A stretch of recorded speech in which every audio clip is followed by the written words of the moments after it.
mynews.studio.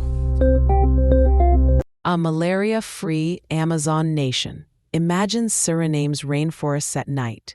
No more buzzing, no threat in the dark. How did they actually manage that?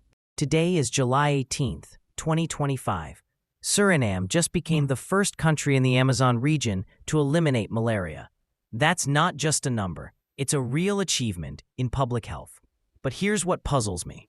With 90% of the land covered in dense jungle and so many remote mobile communities, miners, indigenous groups, how did they get to 0 cases?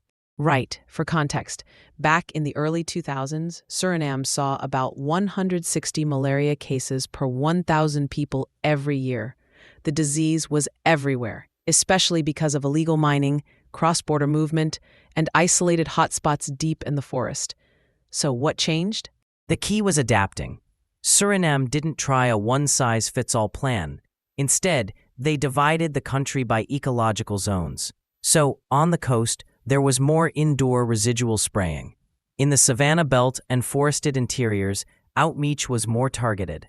But the real shift was decentralizing malaria control, training local health workers from indigenous and tribal communities. Why does local involvement work so well?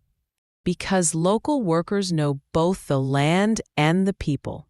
In areas where homes are open and mosquitoes get in easily, quick diagnosis and treatment made all the difference.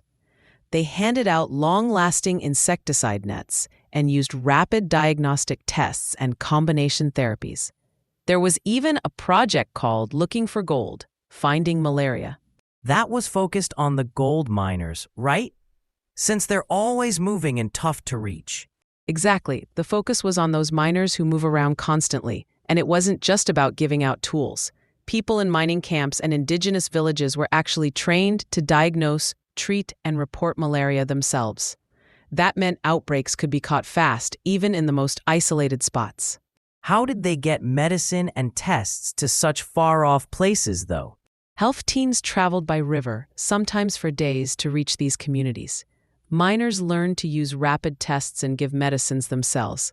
It's really about bringing care straight to the people, no matter the distance. International support mattered here too. The Global Fund provided about $2 million a year recently, and groups like PAHO, WHO, and USAID gave technical and financial help. But is this sustainable if that outside support goes away? That's not certain. Continued investment is really important. If international money dries up, keeping up surveillance and fast responses could be tough.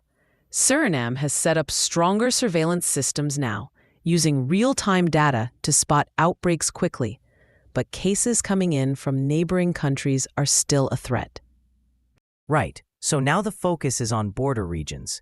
They're actively finding, investigating, and treating imported cases to stop local transmission.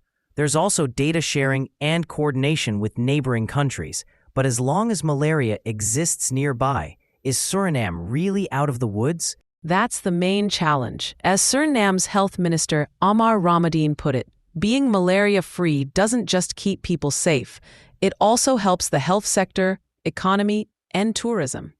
But staying malaria-free needs constant vigilance, especially when both people and mosquitoes move across borders. So, Suriname's experience is a kind of roadmap for countries with tough conditions. It proves that innovation, community involvement, and international cooperation can really make a difference. Do you think other Amazon countries can take this route? The model is there. It depends on adjusting strategies for each local context, investing in community health workers, and keeping up cross-border partnerships. The big takeaway: elimination is possible, but only with steady effort and collaboration. Suriname has set a new standard for malaria control in the Amazon. Will other nations meet it? That's the question. Thanks for listening. This episode is powered by mynews.studio. Try it now for free.